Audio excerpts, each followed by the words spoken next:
Good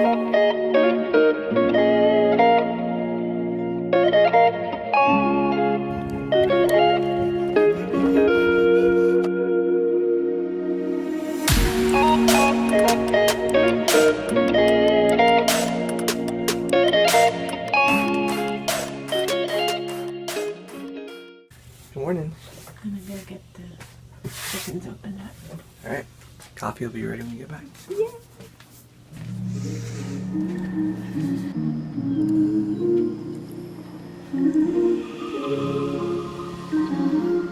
Something kind of inspiring I heard the other day was from this lady named Misty Winkler.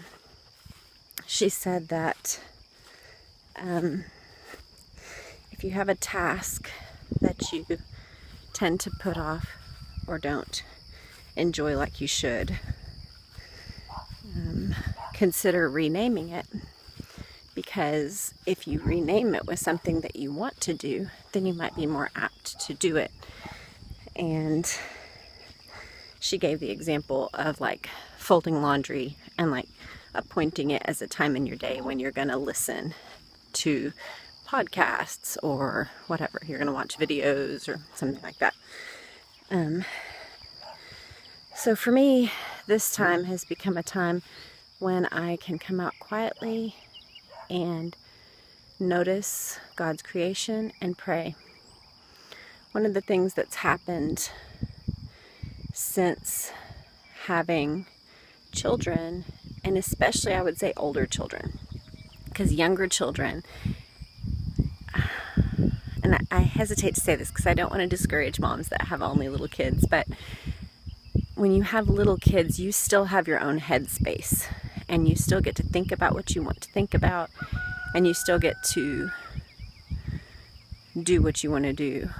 And the older your kids get, I would say around 12, 13, something like that, the less and less your space is your own.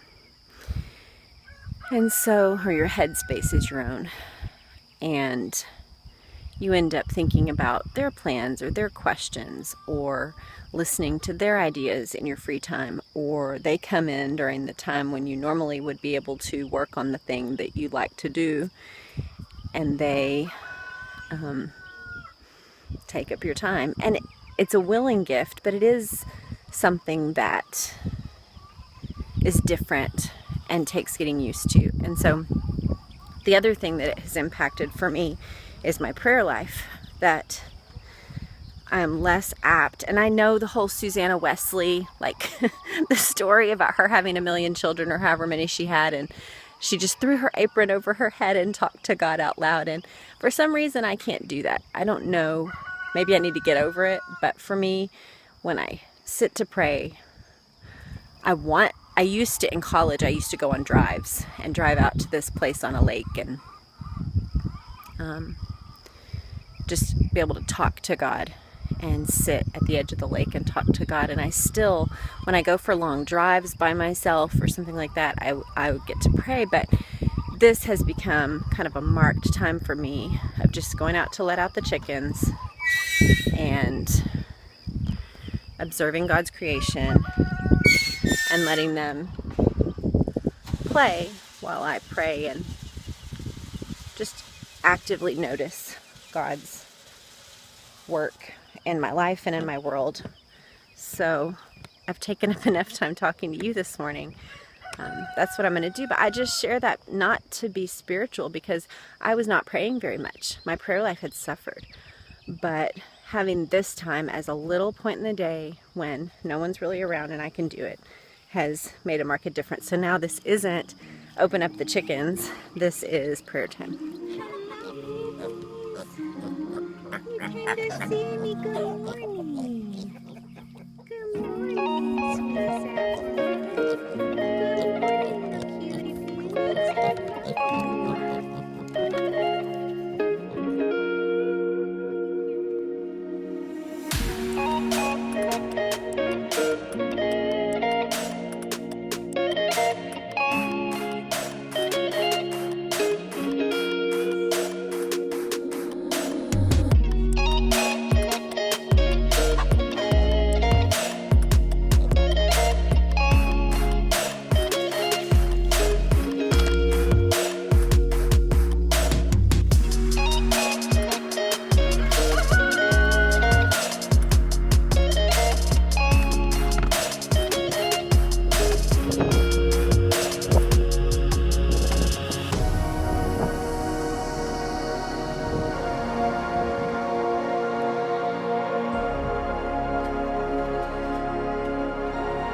want to walk with God and notice the things that He's done. When He performs a rescue, I want to be thankful and not just like a refugee in a refugee camp, scared and tired. I want to thank Him for His rescue, and I want to thank Him for the things He's done, because He has done marvelous things.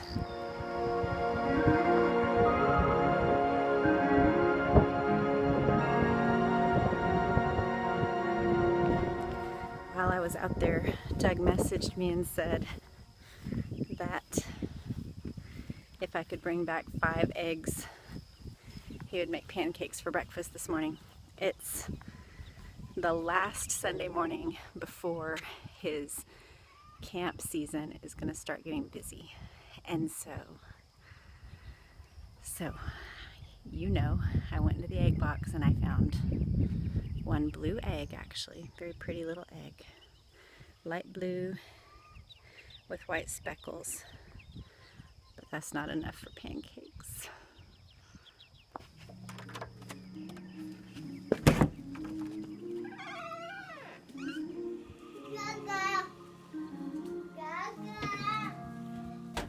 Just one egg?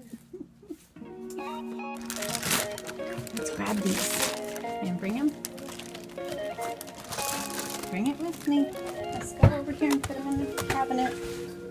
Oh my goodness. And put it in there. Woo. Good man. And put it right in there. Oh. Not bad. Yeah.